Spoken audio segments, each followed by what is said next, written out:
আসসালামু আলাইকুম, কি অবস্থা সবার? আশা করি ভালো আছেন। আমি আলহামদুলিল্লাহ ভালো আছি। আমরা বাংলাদেশের লোক এত যে আলিস্বামী সেটা আমি প্রমাণ দেখাইতেছি। এই যে বিল্ডিংটা দেখতেছেন, এই বিল্ডিংটা এখানে আমরা ছাদের রডের বিম বানতেছি।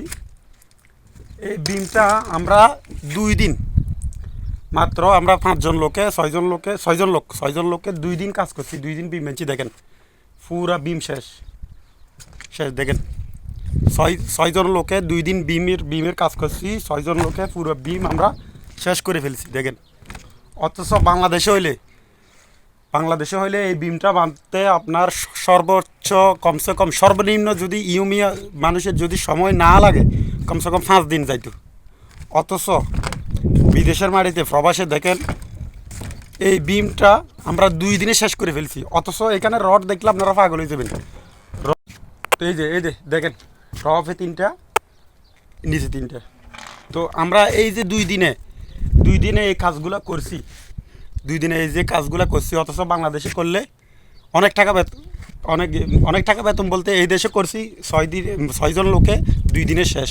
কিন্তু বাংলাদেশে এই কাজটা করতে 5 দিন, 5 থেকে 6 দিন কি লাগবে?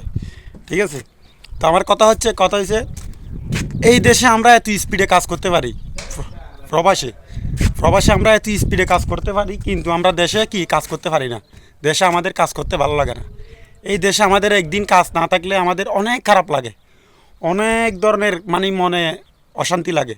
ঠিক আছে। আর বাংলাদেশে আমরা কি সকালে ঘুম থেকে উঠতে পারি না, ভালো লাগে না, এই লাগে না সে লাগে না। অথচ এই জায়গায় 5 দিনের কাজ আমরা 2 দিনে শেষ করে ফেলছি। কিন্তু বাংলাদেশে আমরা এরকমভাবে কাজ করি না। তো আমরা যদি দেশে এরকম কাজ করি, আমাদের কিন্তু দেশও ইনকাম আছে। ঠিক আছে। তো কথা হয়েছে এইখানে আমরা 2 দিনের 2 দিনের কাজ, আপনার 6 দিনের কাজ 2 দিনে করে ফেলি। আর বাংলাদেশে 2 দিনের কাজ 6 দিনে করে। এইটা হচ্ছে বাস্তবতা। আর এটা হচ্ছে প্রবাস। প্রবাস মানি কষ্ট। প্রবাস মানি আপনাকে কেউ খানা আপনার মুখে তুলে দেবে না। প্রবাস মানি কষ্ট, প্রবাস মানি শ্রম দিতে হবে। এটাই চিন্তা ভাবনা করে আপনাকে প্রবাসে আসতে হবে। এটা হচ্ছে কথা। এখানে আসতে হলে আপনাকে অবশ্যই কি কষ্ট স্বীকার করে প্রবাসে আসতে হবে। কষ্ট স্বীকার না করলে আপনি প্রবাসী জিন্দগিতে আসতে পারবেন না। কষ্ট স্বীকার করে প্রবাসে আসিয়েন। তো এটা হচ্ছে কথা। বেশি গরম পড়তেছে ভাই, রোদের অবস্থা দেখতেছেন। আসসালামু আলাইকুম।